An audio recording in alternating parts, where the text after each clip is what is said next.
आज का दिन बेहद खास था। कोर्टरूम में एक अजीब सी खामोशी फैली थी, लेकिन उस खामोशी में भी न जाने कितनी सिसकती हुई आवाज़ें, न जाने कितनी उम्मीदें और असमंजस में लिपटी भावनाएं तैर रही थीं। यह दिन था अर्जुन और अहाना के तलाक की अंतिम सुनवाई का। एक ऐसा फैसला जो न सिर्फ उनके रिश्ते की दिशा तय करने वाला था, बल्कि दो परिवारों की सोच, मूल्यों और मानसिकताओं की भी परीक्षा लेने वाला था। कोर्ट के उस कोने में अर्जुन बैठा था, अपने चेहरे पर तनाव, आंखों में उलझन और दिल में पश्चाताप लेकर। वह बार बार अपने आस-पास बैठे अपने करीबी लोगों को देख रहा था, खासकर अपनी माँ दुर्गा देवी और अपने भाई भाभी, पोल्टू और पिशमोनी को। ये वही लोग थे जो उसे लगातार इशारों में कुछ समझा रहे थे, निर्देश दे रहे थे। उनकी आंखों में एक अलग ही चमक थी, जैसे किसी बड़ी जीत की प्रतीक्षा हो। खासतौर पर पिशमोनी और पोल्टू के चेहरे पर जो मुस्कान थी, वो बिल्कुल वैसी थी जैसे कोई शिकारी शिकार के पास पहुंच गया हो। पर वो मुस्कान होठों तक नहीं थी, उनकी आंखों में बसी हुई थी, कुटिल, छलपूर्वक और विजयी। वे सोच रहे थे कि आज अंततः अहाना को पूरी तरह घर से बाहर का रास्ता दिखा दिया जाएगा। आज वो अध्याय समाप्त हो जाएगा जो उनके लिए असहनीय था। आखिर अहाना ने उनके वर्षों से चले आ रहे अत्याचारों, झूठ और साजिशों की जड़ें उखाड़ दी थीं। उसने हवेली के बंद कमरों की दीवारें तोड़ दी थीं, जहां पितृसत्ता के नाम पर औरतों को कैद करके रखा गया था।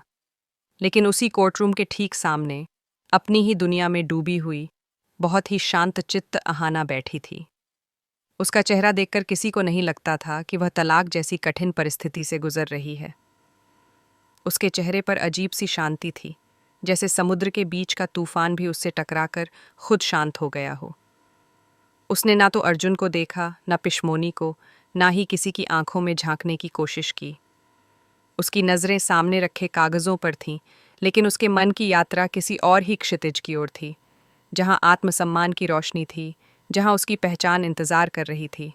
आज वह वहां सिर्फ एक पत्नी के रूप में नहीं थी, बल्कि एक ऐसी स्त्री के रूप में थी, जो न्याय की देवी से अपने अस्तित्व की स्वीकृति मांगने आई थी।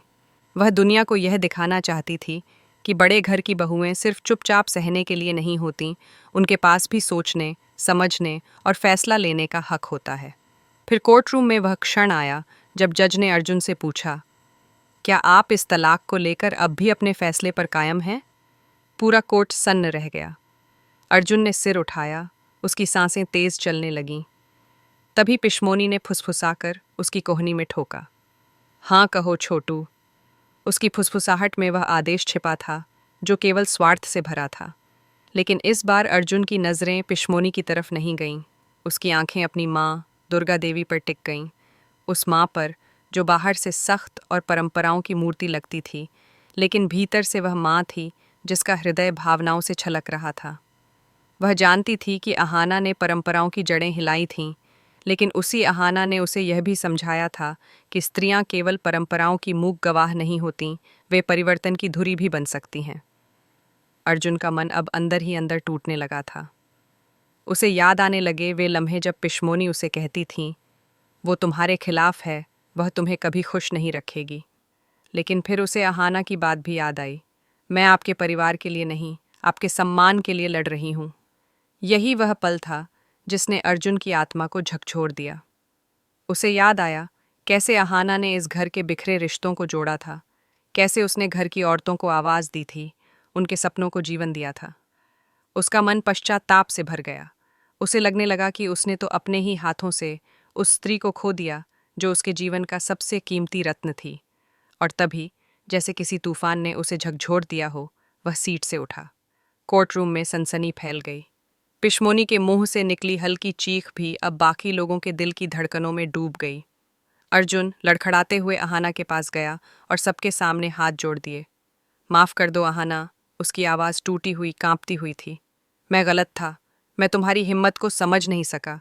मुझे यह तलाक नहीं चाहिए, मैं तुम्हें फिर से पाना चाहता हूँ, पर अब डर से नहीं, प्रेम से।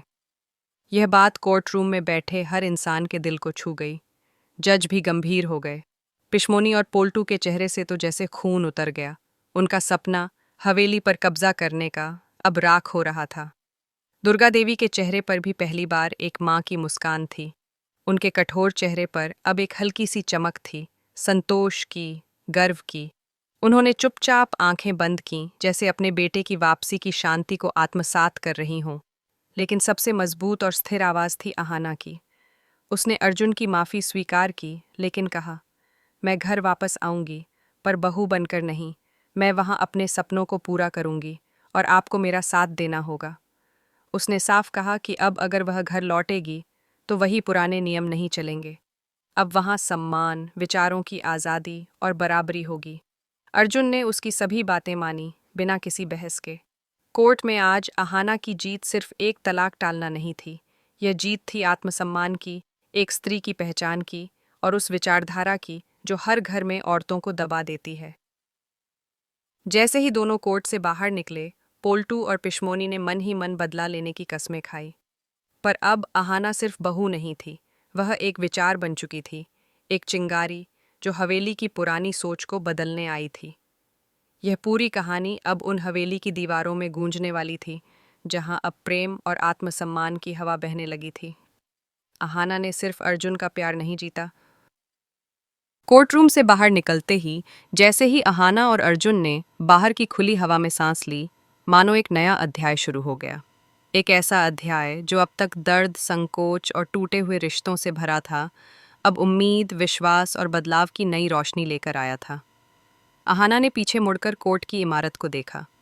उसके चेहरे पर न कोई मुस्कान थी, न कोई आंसू, बस एक ठहराव था, जैसे किसी लंबे युद्ध के बाद एक सिपाही अपने घावों को सहलाते हुए शांति से जीत को महसूस करता है। दूसरी तरफ पिशमोनी और पोल्टू अपनी गाड़ी की तरफ बढ़ रहे थे, लेकिन उनके चेहरों से साफ पता चल रहा था कि आज की हार उन्हें चुभ रही है। पिशमोनी के चेहरे पर घोर अपमान का भाव था। उसने पोल्टू से गुस्से में कहा, यह अहाना अब हमारे लिए सबसे बड़ा खतरा बन गई है। हमें जल्दी ही कोई नया खेल खेलना होगा, नहीं तो वह इस हवेली की रानी बनकर हमें हमेशा के लिए बेदखल कर देगी। लेकिन पिशमोनी इस बात से अनजान थी कि अब अहाना वह लड़की नहीं थी जिसे चुप करा दिया जाए। वह अब आग बन चुकी थी, संवेदनशील लेकिन तेज, कोमल लेकिन निडर। हवेली में वापसी। 2 दिन बाद जब अहाना ने हवेली में कदम रखा तो घर का माहौल पहले जैसा नहीं था। कुछ चेहरे उत्साहित थे, कुछ उलझे हुए, और कुछ भीतर ही भीतर जल रहे थे।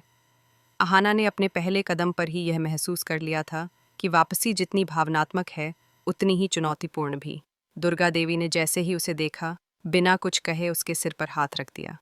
यह चुप्पी में छिपा आशीर्वाद था, जो शब्दों से कहीं ज्यादा गहरा था। अहाना की आंखें थोड़ी नम हो गईं, पर उसने खुद को संभाल लिया। मंझली बहू और बड़ी बहू दोनों ने मुस्कुराकर उसका स्वागत किया। उनके चेहरे पर वही गर्व था, जैसे कोई बहन लौट कर आई हो, युद्ध जीतकर।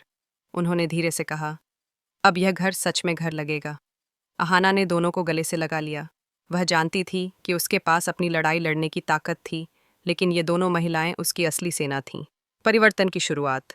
अहाना ने अगले ही दिन अपने वादे के अनुसार मूर्ति निर्माण के अधूरे काम को फिर से शुरू कर दिया। वह सिर्फ मिट्टी नहीं गढ़ रही थी, वह अपने भविष्य की आकृति बना रही थी। हवेली की औरतें जो अब तक सिर्फ रसोई तक सीमित थीं, अब धीरे धीरे उसके साथ आकर बैठने लगीं। किसी ने रंगों में रुचि दिखाई, किसी ने कारीगरी में। हवेली में एक नई हवा बहने लगी थी। अर्जुन रोज उसे काम करते हुए देखता। अब उसकी आंखों में न संकोच था, न अधिकार, बस एक प्रशंसा थी, एक साझेदार की तरह। वह हर छोटी बात में उसका साथ देने लगा, चाहे मूर्ति के लिए सामान लाना हो या महिलाओं की मदद करना। अर्जुन अब अहाना का हमसफर बनने की कोशिश कर रहा था। पिशमोनी की नई चाल।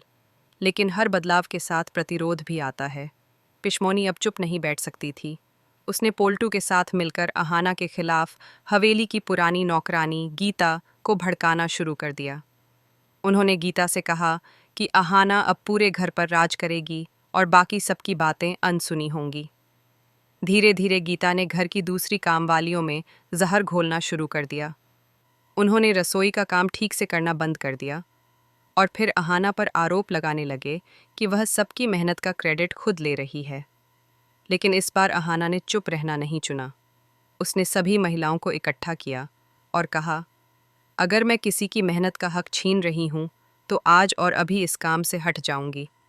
लेकिन अगर आप सबको लगता है कि हम मिलकर कुछ अच्छा बना रहे हैं, तो मुझे आपके साथ की ज़रूरत है। उसकी आवाज़ में ना आदेश था, ना गुस्सा, बस सच्चाई थी। महिलाएं जो पहले झिझक रही थीं, अब पूरी तरह उसके साथ खड़ी हो गईं। गीता का चेहरा उतर गया और वह चुपचाप वहां से चली गई। पिशमोनी को यह हार और भी चुभी। वह अब खुलकर बोली, अब अगर हमने कुछ नहीं किया तो यह लड़की हमें घर से निकालकर बाहर कर देगी। अर्जुन का बदलाव। इस बीच अर्जुन का व्यवहार पूरी तरह से बदल चुका था। उसने अहाना के लिए एक छोटी सी जगह बनवाई जहां वह अपना आर्ट स्टूडियो खोल सके। उसने अहाना से कहा, मैं अब तुम्हारा साथ देना चाहता हूँ, सिर्फ पति के रूप में नहीं, बल्कि एक दोस्त के रूप में, एक टीम की तरह। अहाना की आंखें नम हो गईं, लेकिन उसने मुस्कुराकर सिर हिलाया। यह वही रिश्ता था जिसका वह वर्षों से इंतजार कर रही थी। अंत में हवेली अब धीरे धीरे एक ऐसे घर में बदल रही थी जहां औरतों की आवाज़ें गूंज रही थीं, जहां सपने सिर्फ दीवारों पर टंगे नहीं थे, बल्कि उन पर काम हो रहा था। पिशमोनी और पोल्टू जैसे लोग अब खतरा ज़रूर बने हुए थे, लेकिन अहाना जानती थी कि अब वह अकेली नहीं है। यह सिर्फ एक वापसी नहीं थी, यह बदलाव की शुरुआत थी। और जैसे जैसे कहानी आगे बढ़ रही थी, हवेली की दीवारें, जो अब तक चुपचाप सब कुछ सहती थीं, अब हर सुबह नए विचारों से गूंजने लगी थीं। कोर्टरूम से बाहर निकलते ही, जैसे ही अहाना और अर्जुन ने बाहर की खुली हवा में सांस ली, मानो एक नया अध्याय शुरू हो गया। एक ऐसा अध्याय जो अब तक दर्द, संकोच और टूटे हुए रिश्तों से भरा था, अब उम्मीद, विश्वास और बदलाव की नई रोशनी लेकर आया था। अहाना ने पीछे मुड़कर कोर्ट की इमारत को देखा। उसके चेहरे पर न कोई मुस्कान थी, न कोई आंसू, बस एक ठहराव था, जैसे किसी लंबे युद्ध के बाद एक सिपाही अपने घावों को सहलाते हुए शांति से जीत को महसूस करता है। दूसरी तरफ पिशमोनी और पोल्टू अपनी गाड़ी की तरफ बढ़ रहे थे, लेकिन उनके चेहरों से साफ पता चल रहा था कि आज की हार उन्हें चुभ रही है। पिशमोनी के चेहरे पर घोर अपमान का भाव था। उसने पोल्टू से गुस्से में कहा, यह अहाना अब हमारे लिए सबसे बड़ा खतरा बन गई है। हमें जल्दी ही कोई नया खेल खेलना होगा, नहीं तो वह इस हवेली की रानी बनकर हमें हमेशा के लिए बेदखल कर देगी।